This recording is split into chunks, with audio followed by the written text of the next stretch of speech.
Assalamu alaikum wa rahmatullahi wa barakatuh. Paix sur ceux qui suivent les guidés. Paix et bénédiction sur le prophète sallallahu alayhi wa sallam, sur ses compagnons, ses amis, sa famille, ainsi que sur tous ceux qui le suivront de bonne foi jusqu'au jour du jugement. Je constate avec étonnement que nous sommes extrêmement naïfs. Je suis étonné, mais bon, c'est comme ça. Naïfs dans quel sens? Dans le sens qu'on pense que parce que sur les réseaux sociaux, on dénonce les casseroles, les islamophobes, on va les discréditer.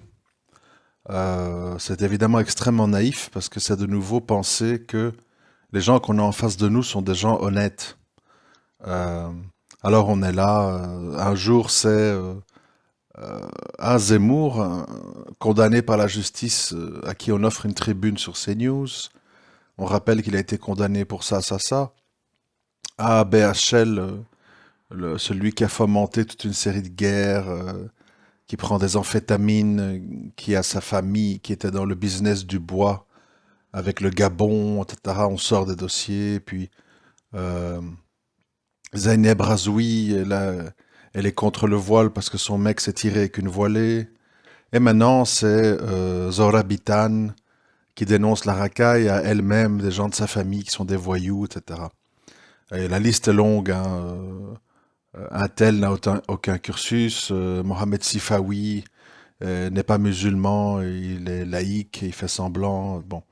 En fait, ce qu'on ne comprend pas, c'est que le but des médias, c'est de donner la parole à des gens qui sont d'accord de se mettre en avant pour salir l'islam et les musulmans. Qu'ils soient crédibles ou pas crédibles, intellectuels ou pas intellectuels, cultivés ou pas, on prend ce qu'on a sous la main. Et puis quand c'est pas assez docile, quand c'est pas assez trash ou pas assez soumis aux directives, ben on éjecte, on écarte, on accuse de taquilla, de double discours, etc. Donc, ce que je veux dire par là, c'est que euh, nous n'avons pas encore assimilé le fait que nous ne sommes pas dans un débat sur toutes ces questions qui sont des débats honnêtes. Nous sommes dans des débats où tout le monde, je veux dire, c'est de notoriété publique que par exemple quelqu'un comme Chalgoumi est ridicule, n'a aucun crédit, aucune aura ou représente personne d'autre que lui-même. Mais en attendant, ces gens-là, ce sont les gens qui sont invités. Ils sont invités parce que on n'est pas là pour étudier leur vie privée, leurs paradoxes, leurs mensonges, leur double, triple discours. On est là pour une chose simple. Il faut dire ça, ça, ça, ça. Il faut taper sur ça, ça, ça, ça. Et si vous le faites bien, de manière comme il faut, eh ben vous serez invité et vous serez sur des plateaux de télévision, dans des débats où vous pourrez vous exprimer parce que ce que vous dites nous convient. Et donc, c'est bien beau de faire des recherches pour discréditer les gens. Euh, c'est pas l'objet du problème. C'est pas l'objet du problème. Comme je l'ai écrit, un des frères de Mohamed Merah était un toxicomane bien connu de la justice. Ben, il a été quand même invité partout. On l'a donné une grande valeur à ses paroles quand il critiquait sa famille et l'éducation de ses parents, etc. Parce qu'il disait ce qu'on veut entendre. On n'est pas là pour donner la parole à des gens sains d'esprit, équitables, qui sont mesurés, qui disent les choses. Si c'est le cas, on était automatiquement écarté en disant un discours étrange, euh, c'est louche, etc. Et donc, quand on prend le cas du moment, Zora Bitan, ben c'est quelqu'un tout simplement qui gueule, qui se met en décolleté, qui déverse sans arrêt son dégoût pour l'islam et puis qui dit elle-même, hein, donc c'est pas un scoop, elle dit elle-même, j'ai des sœurs et ma mère qui sont voilées, etc. Mais ça l'empêche pas de faire ce qu'elle fait, et de dire ce qu'elle dit. Donc on n'est pas à un paradoxe près. Simplement, c'est des gens qui n'existent qu'à travers leurs insultes, leurs dénigrements, qui sont payés et invités pour ça. Et donc, tout est bon. Tout est bon. On va jamais dire à un moment donné, vous allez jamais entendre un média qui va dire à ces personnes, oui, mais est-ce que le fait que votre ancien petit copain vous a quitté pour une femme voilée, ça joue dans votre rejet du voile? Madame Bitane, est-ce que c'est pas un peu paradoxal que vous ayez des gens de votre famille qui sont voilés ou des frères ou certains de vos frères ou de vos fils qui sont des voyous? Non, parce que ça n'intéresse personne. Et si c'est mis en avant à un moment donné, il y aura des excuses. Oui, mais elle n'est responsable que d'elle-même. Ses opinions n'engagent que elle, pas sa famille, etc. Mais moi, ce qui m'intéresse plus, c'est pas ça. C'est le fait de me dire si on est tellement attentif à ce que disent ces gens, si on est tellement présent sur les réseaux pour les montrer du doigt et pour les dénoncer, ça montre un peu en fait le niveau. Le niveau, c'est qu'on est sur la défensive, nous sommes à fleur de peau, nous nous sentons toujours touchés par les critiques ou les moqueries des uns et des autres, au lieu d'un moment donné assumer, ce que j'ai toujours dit, c'est-à-dire assumer. Oui, telle est mon idéologie. Oui, telle est ma vision de la religion. Oui, je pense que ça. Vous, c'est pas votre cas. Chacun sa vie, chacun ses opinions. Et ça m'étonne pas que des gens qui veulent exister en politique ou dans vos médias ou dans vos débats, ben, aillent en sens inverse. Est-ce que vous avez déjà vu un musulman instruit, éloquent, cultivé, être invité à la télé pour défendre un autre son de cloche? Bien sûr que non, parce que ça n'intéresse personne. Et si c'est le cas, on va automatiquement dire c'est un islamiste caché, c'est un radicaliste. Vous le voyez bien, hein, même des gens qui sont des comiques ou qui ont un bagage très léger, comme Yassine Bellatar ou d'autres, ils sont déjà montrés du doigt, accusés. J'ai entendu, je crois, je ne sais plus trop quand, hier ou avant-hier, euh, comment elle s'appelle, Zaineb Razoui, dire, oui, de toute façon, cette imane que tout le monde défend avec son voile, qui faisait des recettes de cuisine sur BFM, elle est une islamiste cachée. J'ai retrouvé des tweets à elle où elle propose d'envoyer des tapis de prière et des Corans à des gens. Donc on n'est plus au stade de c'est une terroriste, c'est une radicaliste, c'est une femme en niqab, c'est une adhérente à tel ou tel groupe. On est au stade où tu offres des Corans, tu offres des tapis de prière, tu es une dangereuse islamiste qui ne mérite aucun égard et qui doit être traînée dans la boue. Donc l'équation, elle est simple. On a vu la même chose avec plein d'autres cas. La petite Ménel qui est venue en bandana pour faire ses chansons. Quoi, on a retrouvé un tweet où elle était complotiste, machin. Elle a enlevé son voile. Bon, elle est inexistante. Ce qui compte, ce n'est pas d'être dans la, comment je vais dire, dans la raison, dans la logique, dans l'équité. Ce qui compte, c'est d'être monocentrique. C'est-à-dire tout ce qui relie à un islam un tant soit peu vivant, ne fût-ce qu'à travers la prière ou le Coran, donc des choses de base, extrême base, c'est vécu comme un outrage. On l'a vu aussi récemment, Charlie Hebdo a ouvert ses colonnes à, selon eux, quatre musulmanes qui critiquent l'islam. Et puis quand tu vois les quatre noms, ce sont quatre personnages qui ne sont plus musulmanes, qui sont des ex-musulmanes. Donc en fait, les seuls musulmans à qui on donne la parole, ce sont soit des apostats, soit des gens qui sont en guerre ouverte contre l'islam, même s'ils s'appellent Zawra, Zaineb, Mohammed ou autres. Et plus ils sont comme ça, et plus on les invite. Parce que justement, ça valide le fait de dire, regardez, les critiques islamophobes, les critiques envers l'islam, ils viennent pas de Roger, Alain, Damien. Ils viennent de Zawra, Mohamed et autres. Donc ça vient en interne. Combien de fois vous entendez c'est quand même fou, toutes ces petites gamines acculturées qui parlent de niqab en France, alors qu'en Iran, toutes les femmes veulent se libérer et font des mobilisations pour arracher leur voile en plein Téhéran, elles se filment sur les réseaux sociaux. Donc en fait, ce que je veux dire par là, c'est que On n'est pas dans un débat où on cherche une opinion euh, modérée sur les choses, où on désigne les excès, où on valorise le juste milieu.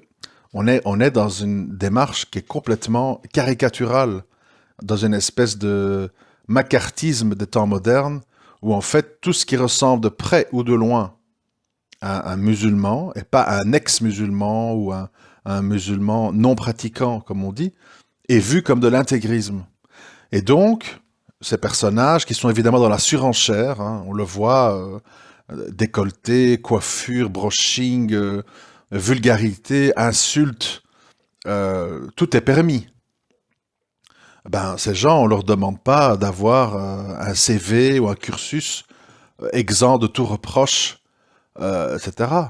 Je suis certain que si Bitan devrait se justifier sur ces accusations que dans sa famille il y a de la racaille, elle va dire oui, dans toutes les familles il y a des voyous.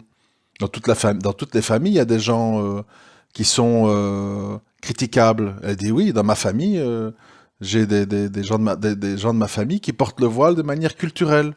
Mais c'est pas des islamistes. Oui, dans ma famille, j'ai des gens qui ont eu affaire à la justice et qui ont fait des délits, mais c'était pas des délits en lien avec l'islam. C'était, vous savez, la jeunesse, on fait des bêtises, euh, comme dans toutes les familles. Un jeune, il se cherche, il a des mauvaises fréquentations, et voilà. Mais ça n'empêche pas que j'estime que ce qui est vecteur de tout ça, c'est avant tout l'islam, le patriarcat, machin, machin. Voilà. Donc c'est pas comme ça en fait que qu'on arrive à des résultats.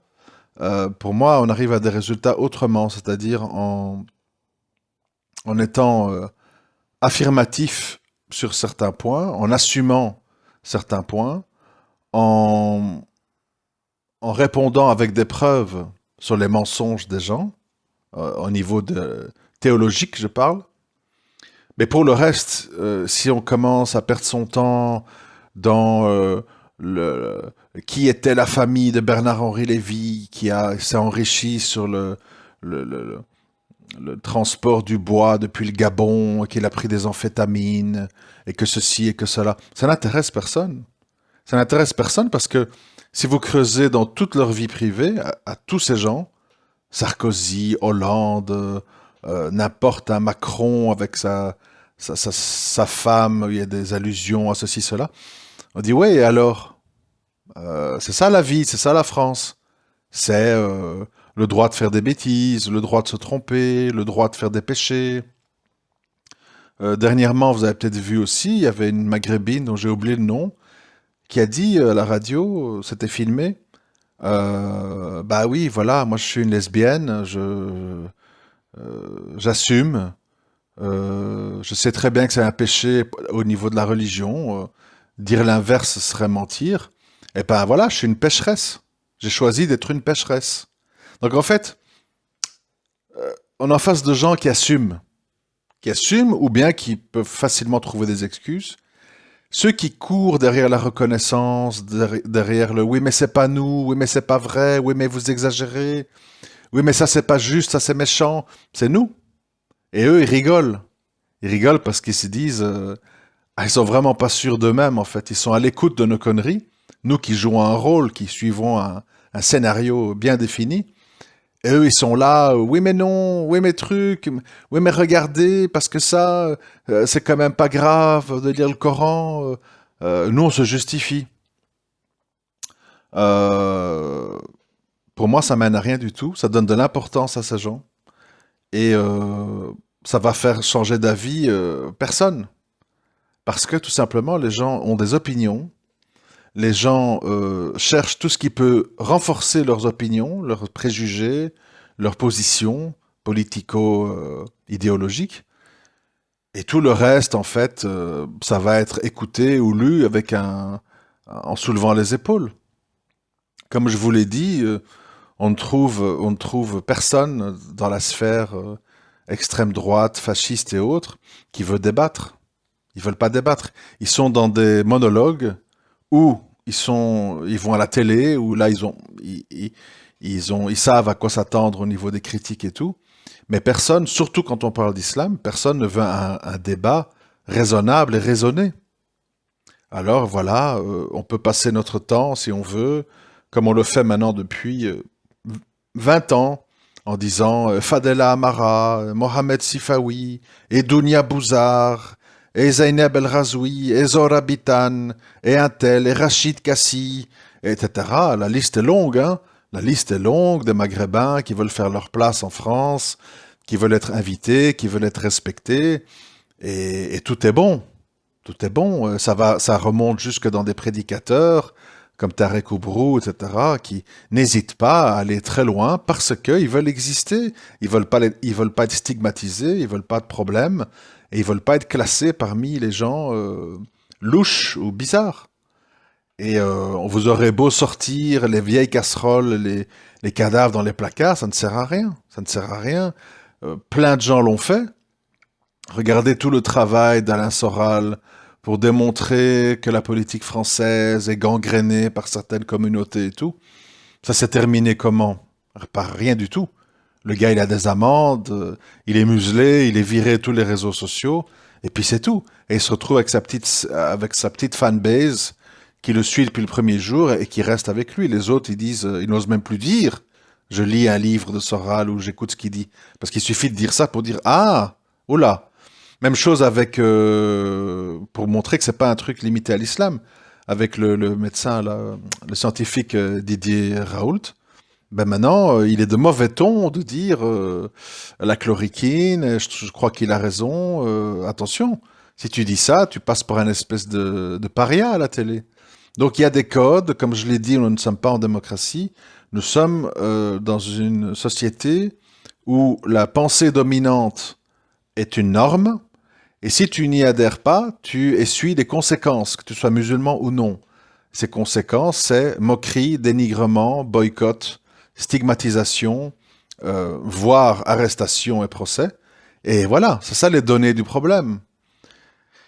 Et donc, c'est un peu pour moi une espèce de guerre perdue d'avance qui consiste à vouloir démontrer à des gens malhonnêtes à la base que les gens qu'ils ont choisis pour parler du sujet de l'islam sont malhonnêtes. Bah, ça me paraît logique, non?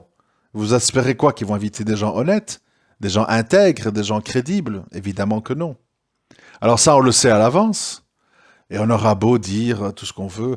Si on reprend le cas de Zora Bitan, bon, je l'ai écrit d'une manière un peu expéditive, mais Zora Bitan, moi, elle me fait penser, quand j'étais petit, bon, ça n'existe plus, je crois, aujourd'hui, ou c'est assez rare, quand on allait comme ça aux toilettes dans un lieu public, il y avait ce qu'on appelait une Madame Pipi qui était là à la porte avec une petite assiette avec marqué laissez 50 cents, s'il vous plaît, et qui nettoyait une fois toutes les 20 minutes les toilettes. Et une bonne femme qui est là, qui parle, qui est au téléphone, qui gueule. Voilà, c'est le cabaret de comptoir, quoi. Bah, Bitan, c'est ça. Mais la différence, c'est qu'aujourd'hui, ces gens ne sont plus Madame Pipi, ils sont invités à la télé. Et ils parlent et on applaudit, et ils ont une aura, ils ont des abonnés, et tout ça. Et je vous dis, si vous lui dites que son frère, son fils, son oncle, sa tante est voilé, est un voyou, est un braqueur, elle va te dire, oui, oui, mais ça n'a aucun lien avec une idéologie qui combat la République. C'est, ben voilà, dans toute famille, on a nos brebis galeuses et on a nos femmes encore attachées aux vieilles traditions du voile, ce qui m'empêche pas de trouver ça ridicule et de le critiquer. Mais ma mère, ma sœur, ce sont pas des islamistes, elles lisent pas le Coran, elles mettent le voile par habitude parce qu'elles voulaient se marier à un type bien.